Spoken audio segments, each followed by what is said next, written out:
인간 세상에 불안과 두려움으로 가득하죠. 모든 사람의 삶 가운데 파도처럼 밀려오는 이런저런 불안과 두려움. 인간의 죄 때문에 그렇죠. 연약함 때문에 그렇죠. 세상이 너무나 위험한 세상이니까, 불확실한 세상이니까, 그리고 사람들이 너무 악하니까 말이죠. 사람들이 모두 근본적으로 악하다는 사실을 기억하는 성도들 되시기를 축복합니다. 무엇보다 우리를 증오하는, 우리를 너무 미워하는 사탄의 끊임없는 공격으로 인해 가지고 불안과 두려움이 가시질 않는 거죠. 우연한 사고가 많이 일어나잖아요. 우연한 재앙이, 이른바 우연한 사고, 우연한 재앙, 그런 거에 대한 불안과 두려움이 다 있는 거죠. 여기저기서 터지는 수많은 우연한 사고, 우연한 사건, 우연한 재앙들이요, 날마다 새롭게 쉴 새 없이 들려오는 사건, 사고에 대한 불안과 두려움.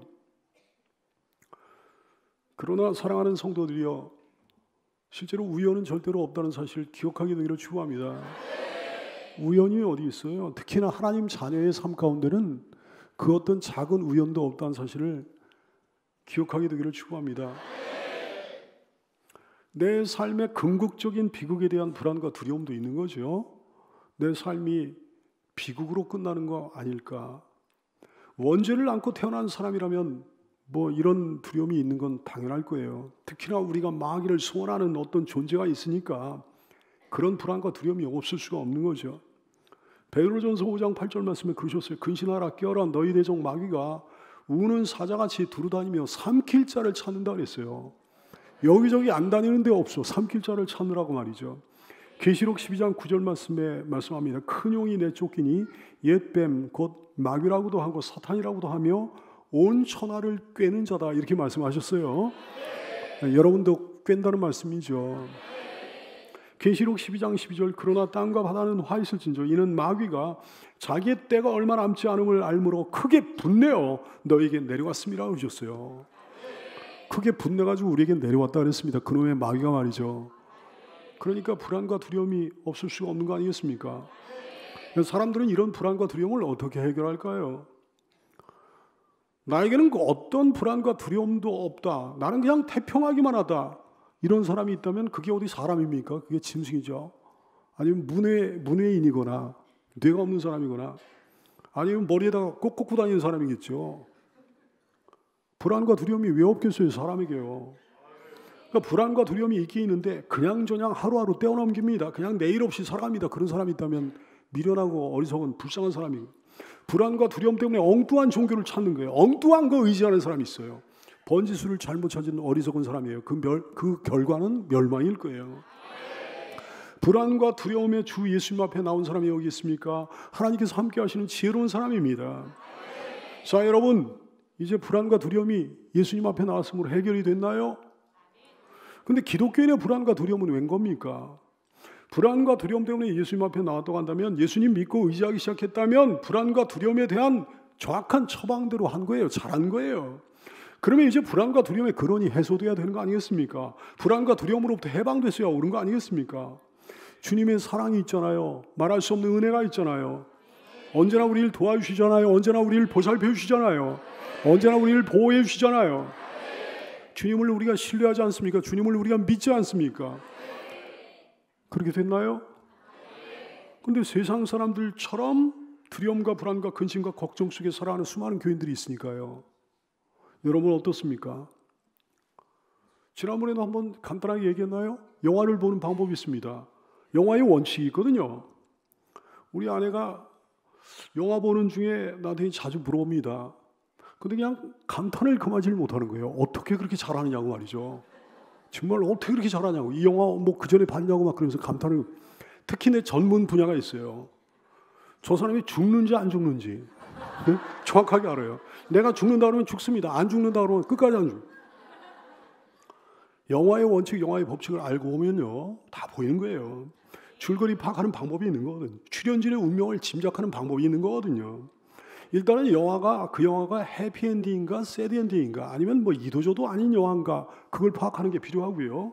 여러분 어떤 영화냐 이것에 따라 가지고 어떤 영화냐 그 영화 어떤 영화냐 그 출연진이 어떤 역할이냐 어떤 비중이냐에 따라 가지고 그거 어떻게 되는지 짐작이 가능하게 되는 줄로 깨닫게 되길 바랍니다.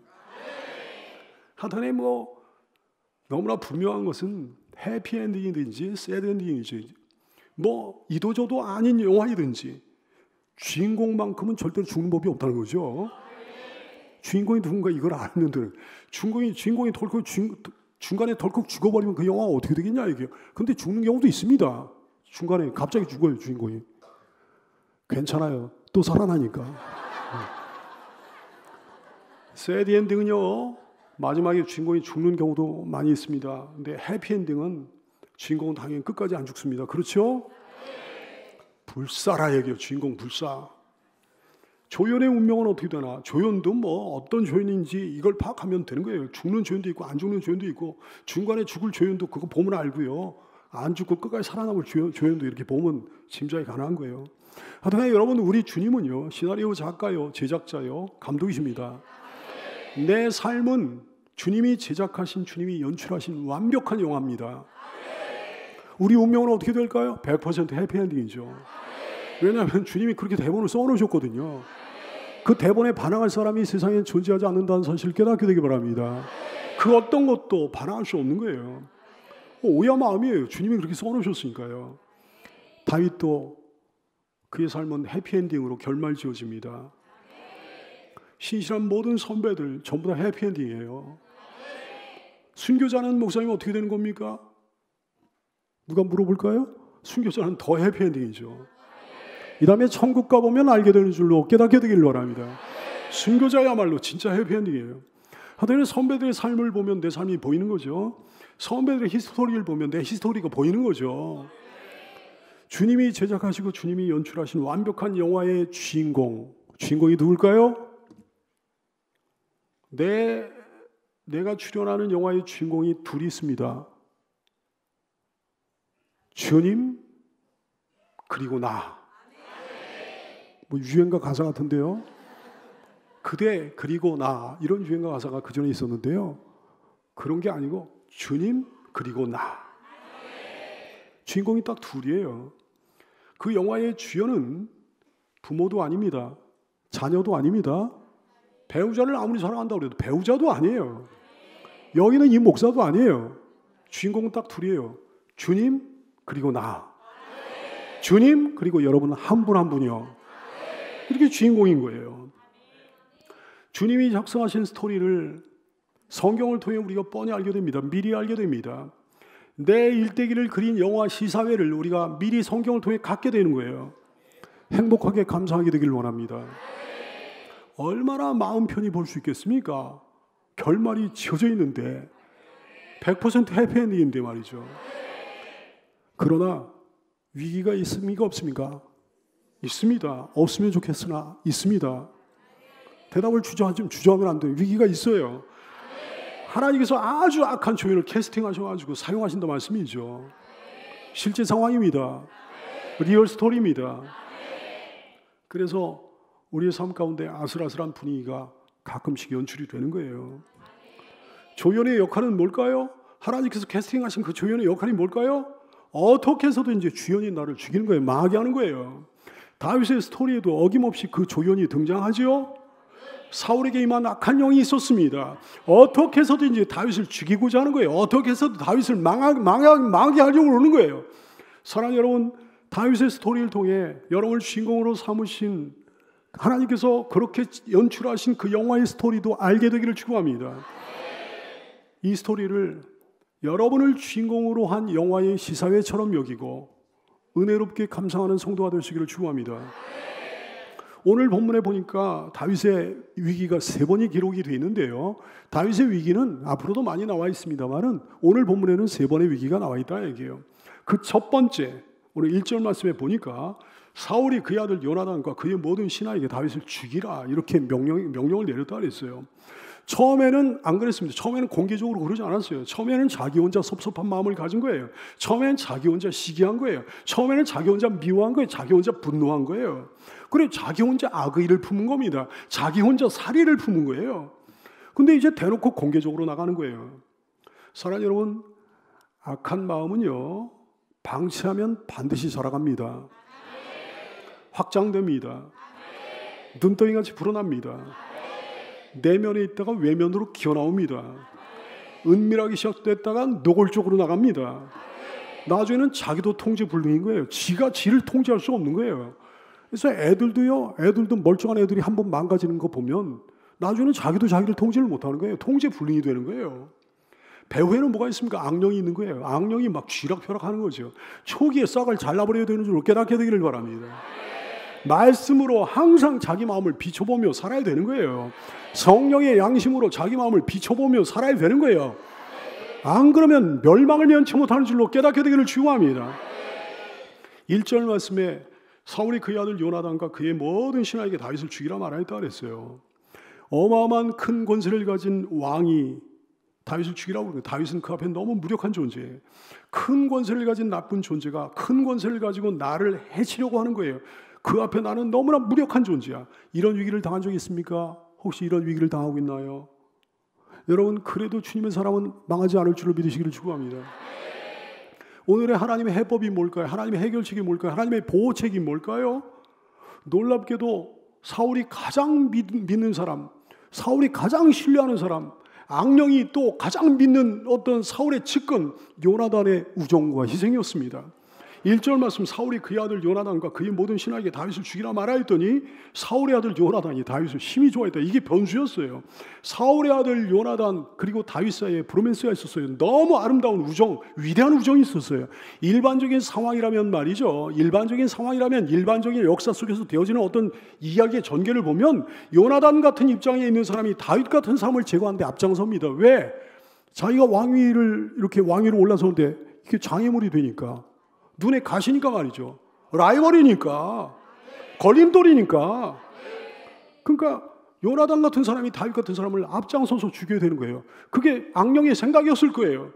그런데 천만의 말씀, 여러분, 다윗을 향한 요나단의 희생을 보십시오. 다윗을 향한 요나단의 아름다운 우정을 보십시오.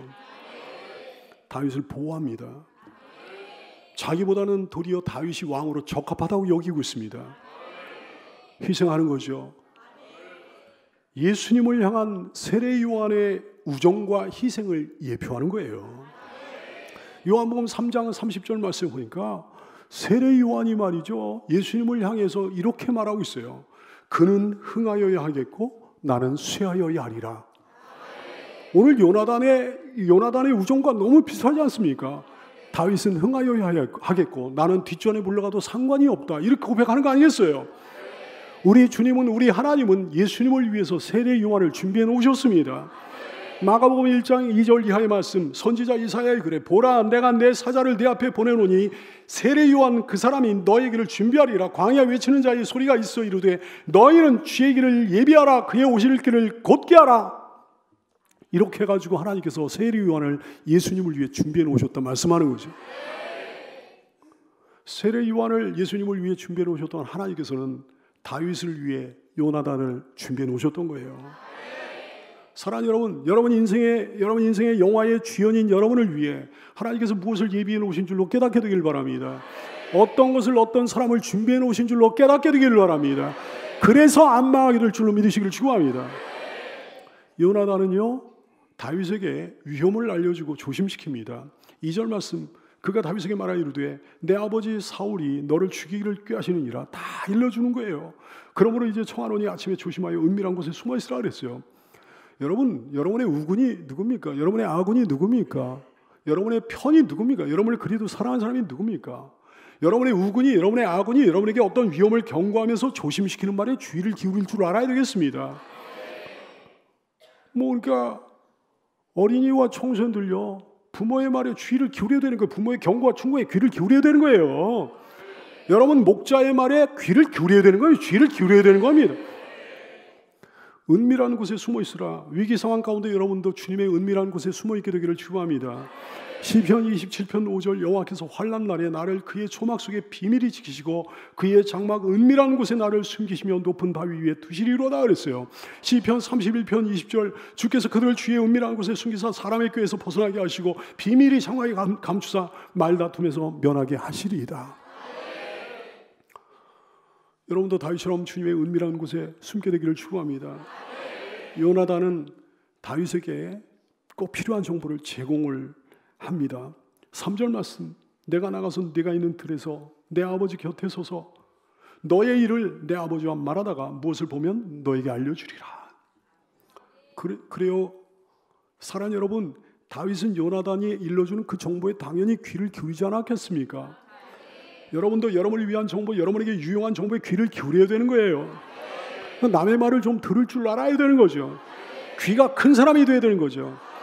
세상에 미련한 사람이 듣는 귓구멍은 너무너무 작고 말하는 혀는 큰 사람이 이게 정말 미련한 사람이에요. 남의 얘기는 듣기 싫어하고 자기에게만 쏟아붓는 사람 말입니다. 정말 미련하고 어리석은 사람이에요. 듣는 귀가 큰 여러분 되시기를 축원합니다. 더구나 목자를 통해 제공되는 정보라고 한다면 여러분이 귀를 솔깃해야 되는 겁니다. 요나단은 다윗을 그리도 미워하는 아버지 사울 앞에서 용기 있는 사람이 요나단은요. 그 다윗을 너무 미워하는 아버지 앞에서 다윗을 막 칭찬합니다. 4절 말씀, 요나단이 그의 아버지 사울에게 다윗을 칭찬하기로도 이랬어요. 칭찬 그러면 떠오르는 분이 있습니다. 누굽니까? 예수님이십니다. 우리를 칭찬하시는 예수님이시죠. 여러분을 칭찬하시는 예수님이죠. 여러분 칭찬에 굶주렸죠? 괜찮습니다. 예수님이 여러분 칭찬해 주시니까요. 사람들에게 듣는 어떤 칭찬과도 비교할 수 없는 큰 칭찬으로 예수님이 여러분 칭찬하십니다. 예수님이 여러분을 칭찬해 주시는데 주눅 들겠습니까? 예수님이 여러분 칭찬해 주시는데 열등감에 빠져 허우적거리겠습니까? 그러면 안 되는 거죠. 예수님 칭찬 듣고 위로를 받고 힘을 내야 되는 거죠. 그래, 주님의 사람은 칭찬에 능한 사람이 됩니다. 주님이 칭찬에 능하신 분이니까요. 마귀의 사람은 칭찬을 잘 못해 비판에 능한 사람이 되는 거예요. 세상에는 그래서 온통 비판뿐이잖아요. 사랑하는 여러분, 여러분도 칭찬에 능한 성도가 되시기를 축복해요. 여러분도 주님을 칭찬하십시오. 그게 바로 찬송입니다. 그게 바로 찬양입니다. 사람도 잘 칭찬할 줄 알아야 되겠습니다. 특히나 요나단이 사울 왕 앞에서 다윗을 칭찬했듯이 어떤 사람을 미워하는 사람 앞에서 그 어떤 사람을 칭찬해주는 용기와 담력이, 그 사랑이 여러분에게 있게 되기를 축원합니다. 요나단은 다윗을 변호하면서 중보자 역할을 하는 거예요. 4절 말씀, 왕은 신하 다윗에게 범죄하지 마세요.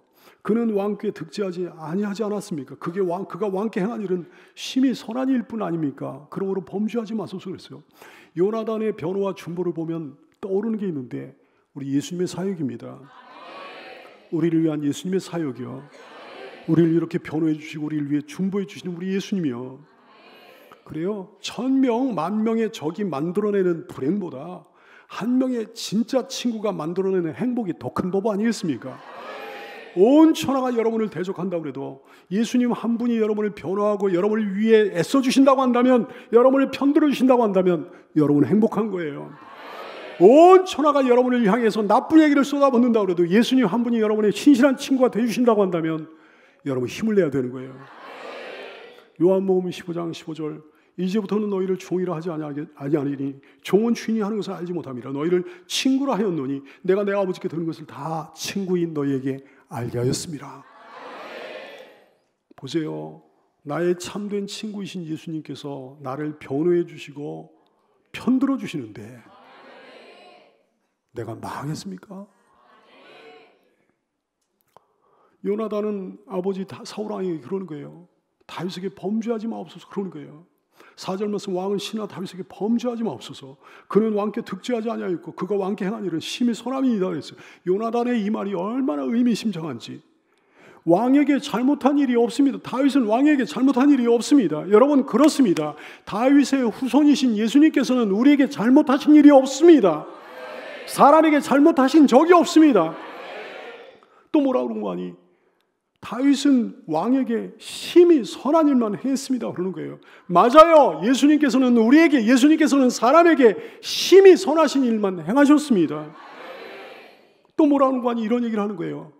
다윗은 자기 생명을 아끼지 않고 골리앗을 죽이지 않았습니까? 그러는 거예요. 맞아요. 5절 말씀에 그랬어요. 다윗이 자기 생명을 아끼지 않고 블레셋 사람을 죽이지 않았습니까? 그러는 거예요. 맞아요. 여러분, 예수님은 당신의 생명을 아끼지 않고 십자가상에서 사탄을 멸하셨습니다. 또 뭐라 그러는 거 아니? 자기 생명을 아끼지 않고 골리앗을 죽였습니다라고 말하는 이 요나단의 말을 통해 가지고 예수님의 어떤 사역을 행하셨는지를 이거를 알게 되는데, 그래요. 하나님께서는 예수님을 통해 우리를 구원해 내셨습니다. 요나단이 그러는 거예요. 여호와께서는 그를 통해, 다윗을 통해 이스라엘을 구원하셨습니다. 그러는 거예요. 5절 말씀, 여호와께서는 온 이스라엘을 위하여 그를 통하여 다윗을 통하여 큰 구원을 이루셨으므로 그러는 거예요. 하나님께서는 우리 주 예수님을 통해 이스라엘을 구원하셨습니다. 예수님을 통해 우리를 구원하셨습니다. 그런데 어찌하여 용서받지 못할 무서운 죄를 저지르려고 합니까? 그러는 거예요. 5절 말씀, 그가 자기 생명을 아끼지 않냐고 블레셋 사람을 죽였고 여호와께서는 온 이스라엘을 위하여 큰 구원을 이루셨으므로 왕이 이를 보고 기뻐하셨거늘 어찌 까닭 없이 다윗을 죽여 무죄한 피를 흘려 범죄하려 하시나이까? 전곡을 찌르는 거죠. 예수님께 범죄하는 자가 어떻게 용서를 받을 수 있겠습니까? 오늘 자기 아들 요나단이 하나님의 성령에 취해가지고 하는 그 충고의 말을 그 사울왕은 들었어야 됐던 거예요. 만약에 요나단이 그 말을 들었다고 한다면, 범죄하지 마세요 그 말을 들었다고 한다면 그는 살 수 있었을 거예요. 그는 용서받을 수 있었을 거예요. 근데 듣지 않았습니다. 결국 범죄하고 맙니다. 그래서 그는 영원히 멸망당하고 맙니다. 여러분 잘 들으세요. 예수님께 범죄하는 자가 어떻게 용서받을 수 있겠습니까? 예수님을 거절하는 자가, 예수님을 욕하는 자가, 예수님께 욕보이는 자가, 예수님을 미워하는 자가, 예수님께 배신하는 자가, 예수님께 등 돌리는 자가 어찌 용서받을 수 있겠습니까? 용서받을 수 없습니다. 반드시 그 대가를 치르게 될 것입니다. 사울왕처럼 예수님께 범죄하지 않는 여러분 되시기를 축원합니다. 놀라운 하나님의 보호예요. 6절 말씀에 보니까 사울이 요나단의 말을 듣고 맹세하되 여호와께서 살아계심을 두고 맹세하거니와 다윗 그가 죽임을 당하지 아니하리라 그랬어요. 그래요. 다윗은 그래가지고 왕궁에 있게 됩니다.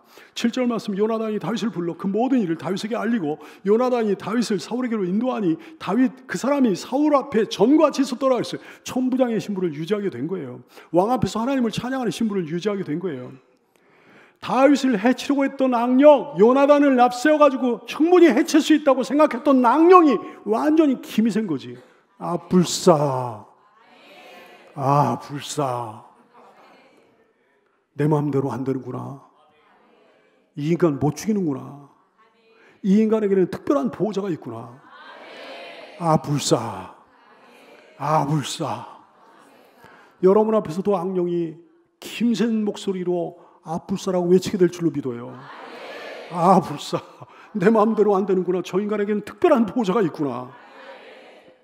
오늘 본문에 기록된 다윗의 세 번의 위기, 두 번째 위기. 이제 다윗이 연전연승하게 됩니다. 8절 말씀, 전쟁이 다시 있으므로 다윗이 나가서 블레셋 사람과 싸워 그들을 크게 쳐 죽이매 그들이 그 앞에서 도망했다 그랬어요. 이스라엘과 블레셋 간에 국지전 양상인데요. 다윗이 승전고를 올리는 거예요. 다윗이 이겼으면, 이제 자기 장수인 다윗이 이겼으면 사울 왕은 어떻게 되겠습니까? 치하고 상 주고 그래야 될 거 아니겠습니까? 근데 치하고 상을 주기는 그냥 죽이려고 그러는 거예요.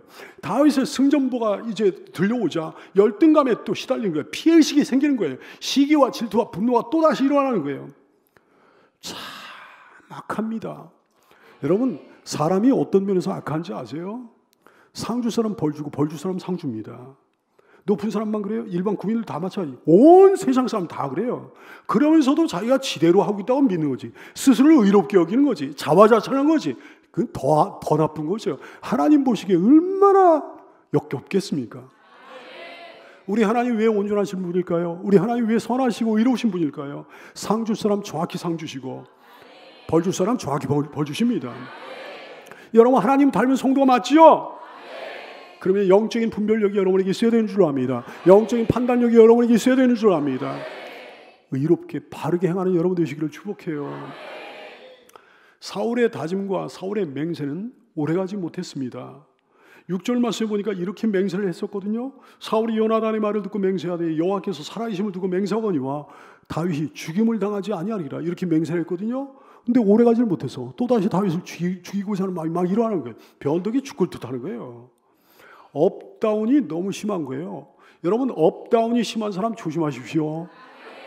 업다운이 심한 사람이 자기 곁에 있으면 정말 피곤한 인생이 되죠. 그런 사람이 자기 배우자라면 정말 피곤하죠. 여러분, 변덕이 심한 사람 되지 말게 되기를 축원합니다. 업다운 심하면 안 돼요. 정서가 안정적이어야 되는 거예요. 자기 통제에 능해야 되는 거예요. 자기 감정을 잘 절제할 줄 알아야 되는 거예요. 분노를 통제할 수 있어야 되는 거예요. 슬픔도 통제할 수 있어야 되는 거예요. 신의가 있어야 되고 변덕에 죽을 듯 하지 말고 동일해야 됩니다. 왜냐하면 예수님이 그런 분이시거든요. 히브리 13장 8절 예수 그리스도는 어제나 오늘이나 영원토록 동일하시니라. 예수님의 사람 맞습니까? 여러분도 어제나 오늘이나 내일이나 동일하게 되기를 축원합니다. 이제 사울은 단창을 던져가지고 죽이려고 그러는 거예요. 다윗이 사울 앞에서 주님을 찬양할 때 단창을 던져가지고 9절 말씀 사울이 손에 단창을 가지고 그의 집에 앉았을 때 여호와께서 부리신 악령이 사울에게 접하였으므로 다윗이 손으로 죽음을 탈 때 10절 말씀 사울이 단창으로 다윗을 벽에 박으려 하였으나 그는 사울의 앞을 피하고 사울의 창은 벽에 박혔다 그랬어요. 이렇게 정말 집요하게 다윗을 죽이려고 하는 사울의 배후에 누가 있다고요? 악령이 있는 거예요. 그 창은 제대로 꽂혔습니까? 아니요. 빗나갔어요. 사울은 창 던지기에 아마추어입니다. 근데요, 다윗은 피하는데도 명수예요. 피하는데도 프로야. 그 모든 게 어떻게 평소의 실력이죠. 여러분, 하나님께서는 성실하게 최선을 다해 준비한 사람에게 함께 하시는 줄로 깨닫게 되기를 바랍니다. 특별히 젊은 사람은 이 말씀 들어야 해요. 평소에 죽이 됐든 밥이 됐든 평소에 성실하게 준비한 사람에게 하나님께서 나중에 역사하시니까 철저한 하나님의 보호예요. 하나님의 사람은 어떤 위기를 만나도 결코 망하지 않는다는 말씀이에요. 악령은 이번에도 또 김이 서는 거예요. 아불사. 하나님 사랑하는 하나님께서 여러분과 함께 하심으로 악령이 여러분 앞에서 맨날 이렇게 김이 빠져 주저앉게 되는 역사가 일어날 줄로 믿습니다. 오늘 본문에 기록된 다윗의 세 가지 위기, 세 번째 위기예요. 다윗이 그 밤에 집으로 피했다 그랬어요. 10절, 11절. 다윗이 그 밤에 도피함에 사울이 전령들을 다윗의 집에 보내어 그를 지키다가 아침에 그를 죽이게 하려 했다 그랬어요. 밤새도록 지키다가 아침에 죽이고자 했다 그랬습니다. 왜 밤에 기습하는 게 더 낫지 않을까요? 아니요. 다윗은 용사 중에 용사 아닙니까? 밤에 기습했다가는 도리어 이게 도리어 더 기습하는 사람이 위험이 있다 얘기해요. 아침에 왕의 뜻인 것을 다윗이 알게 되면, 이 충정의 마음이 강한 다윗의 마음이 도리어 약해질 거다 이렇게 여겼던 거예요. 그래서 밤에는 지키다가 아침에 기습할 것으로 그렇게 이제 작전을 세운 거죠. 참 간교한 공격이에요. 배후에는 누가 있다고요? 악령이 있는 거예요. 당시에 여러분 다윗을 향해서 온갖 악한 말들이 난무했습니다. 시편 59편에는 다윗의 당시의 괴로운 심정을 토로한 그런 시편이 나와 있는데 시편 59편 6절 7절 말씀에 보니까 그 당시에 이렇게 괴로운 심정을 토로하는 거예요. 그들이 정으로 돌아와서 개처럼 울며 성으로 두루다니고 그들의 입으로는 악을 토하며 그들의 입술에는 칼이 있어 이르기를 누가 들으리요. 그러면서 말로 공격을 한다 그랬어요. 시편 59편 12절 말씀 그들의 입술의 말은 그들의 입의 죄라. 그들이 말하는 저주와 거짓말로 말미암아 그들이 그 교만한 중에서 사로잡히게 하소서. 원통한 마음을 하나님 앞에 토로하고 있는 거예요. 사랑하는 여러분이요, 무슨 악한 말들이 무슨 나쁜 말들이 여러분을 향해 쏟아지고 난무할지라도 그 당시에 다윗이 그렇게 했듯 주를 바라보고 이기는 성도가 되시기를 축원합니다. 하나님께서 편들어 주시니까. 이번에는 또 미갈이라고 하는 여자가 다윗을 다급하게 피신을 시킵니다. 11절 12절 말씀 다윗의 아내 미갈이 다윗에게 말하여 이르되 당신이 이 밤에 당신의 생명을 구하지 아니하면 내일은 죽임을 당하리라 하고 미갈이 다윗을 창에서 달아내리며 그가 피하여 도망했다 그랬어요. 문 쪽은 사울의 부하들이 지키고 있으니까 할 수 없이 창으로 피신을 시키는 거예요. 놀라운 하나님의 보호 아니겠습니까? 악령이 또 어떻게 한다고요? 아불사. 사랑하는 여러분 앞에서도 악령이 이렇게 아불사 주저앉게 되는 역사가 일어나게 되기를 축원합니다. 보세요. 조금 아까 괴로움의 심정을 토로했던 다윗의 시편이 어떻게 이어지는지 보시라고요. 시편 59편 16절 이하의 말씀. 나는 주의 힘을 노래하며 아침에 주의 인자심을 높이 부르오리니 주는 나의 요새이시며 나의 환난 날의 피난처이심이니이다. 나의 힘이시여 내가 주께 찬송하오리니 하나님은 나의 요새이시며 나를 긍휼히 여겨주시는 하나님이십니다. 이 시편의 찬송이 여러분의 찬송이 되는 역사가 일어나기를 줄 믿습니다. 근데요, 미갈은 다윗의 아내였잖아요. 근데 다윗의 아내인 미갈이 다윗을 보호하고 피신시킨 것이 어찌 놀라운 일이 되겠습니까? 놀라운 일이에요. 미갈이라고 하는 여자가 이 여자가 어떤 여자였는가, 어떤 사람이었는가, 이걸 알아야 되겠습니다. 13절 말씀에 보니까 미갈이 우상을 가져다가 침상에 누이고 염소털로 엮은 것을 그 머리에 씌우고 의복에서 그것을 덮었다 그랬어요. 아내이긴 아내였지만 온전한 하나님의 사람이 아닙니다. 이 여자는 세상 사람입니다. 우상을 가져다가 그랬는데 고대 중근동 지방에 널리 퍼져있던 가정의 수호신이에요. 사람의 형상을 닮은 반신상이요. 그거를 가져다가 다윗인 것처럼 거기다가 침상에다가 이렇게 해놓은 거예요. 자기 아버지 사울의 소유였을 거예요. 그걸 그 여자가 이렇게 뭐 훔쳐왔거나 그랬을 거예요. 그 여자도 그 우상을 섬기는 여자였을 거다 말씀입니다. 그 우상으로 다윗의 침상에다 갖다 놓은 거예요. 다윗이 여전히 자고 있는 것처럼 그렇게 위장해 놓은 거예요. 세상 사람입니다. 사랑하는 여러분이요, 악령은 세상 사람인 미갈을 통해 가지고 충분히 다윗을 제거할 수 있을 거라 여겼을 거예요. 그러나 아니었습니다. 세상 사람을 통해서도 때로는 주님의 사람을 보호하시는 우리 주님이시란 말씀이죠. 세상 사람을 통해서도 주님의 사람을 도와주시는 우리 주님이시란 말씀이죠. 악령은 또 어떻게 쓸 거라고요? 아불사. 여러분 앞에서도 악령이 이렇게 아불사 김새는 역사가 일어나기를 주로 믿습니다. 사울의 부하들이 이제 다윗을 끌어내려고 하자 14절 말씀. 사울이 전령들을 보내어 다윗을 잡으려 하며 미갈이 이르되 그가 병들었느니라. 그가 자고 있는 것처럼 이제 위장한 모습을 보여주면서 다윗이 멀리 도망할 시간을 갖다 벌어주기 위해서 그러는 거예요. 사울은 그 보고를 받습니다. 그러자 아예 침상째로 들고 오라. 내가 직접 죽이리라 그럽니다. 15절 말씀. 사울이 또 전령들을 보내어 다윗을 보라 하며 이르되 그를 침상째 내게로 들고 오라. 내가 그를 죽이리라. 이글거리는 이 사람의 적개심 말이죠. 여러분을 향한 사탄, 여러분을 향한 악령들의 적개심이 이렇게 무서운 줄로 깨닫게 되기 바랍니다. 시편 60편 3절. 넘어지는 담과 흔들리는 울타리같이 사람을 죽이려고 너희가 일제히 공격하기를 언제까지 하려느냐 그랬어요. 그러나 하나님의 스토리에 의하면 어떻게 된다고요? 여러분이 망하지 않는다 말씀이죠. 하여튼 웬걸 사울의 부하들이 거기 들어가 봤더니 이미 다윗은 없는 거예요. 16절 말씀. 전령들이 들어가 본즉 침상에는 우상이 있고 염소돌로 엮은 것이 그 머리에 있었더라 그랬어요. 사울은 자기 딸 미갈을 당연히 책망합니다. 17절. 사울이 미갈에게 이르되 너 어찌하여 이처럼 나를 속여 내 대적을 놓아 피하게 하였느냐 그랬어요. 미갈은 핑계를 댑니다. 17절. 미갈이 사울에게 대답하되 그가 내게 이르기를 나를 놓아 가게 하라. 어찌하여 나로 너를 죽이게 하겠느냐 하더이다. 다윗이 협박해가지고 할 수 없이 자기가 이런 일을 했다. 그렇게 핑계를 대는 거예요. 하나님의 보호는 얼마나 절묘합니까? 얼마나 드라마틱합니까? 얼마나 버라이어티합니까? 놀라운 하나님의 보호입니다. 모든 방법을 다 동원해 우리를 보호하시는 하나님을 의지합니다. 근데요 여러분, 그 모든 위기를 넘길 때 다윗의 태도를 우리가 주의 깊게 살펴봐야 돼요. 자, 다윗의 태도를 볼까요? 자기 친구가, 자기 아내가 자기에게 조언하고 충고하고 경고하고 이렇게 하라고 그랬을 때 한 번이라도 반론을 제기한 적이 있었습니까?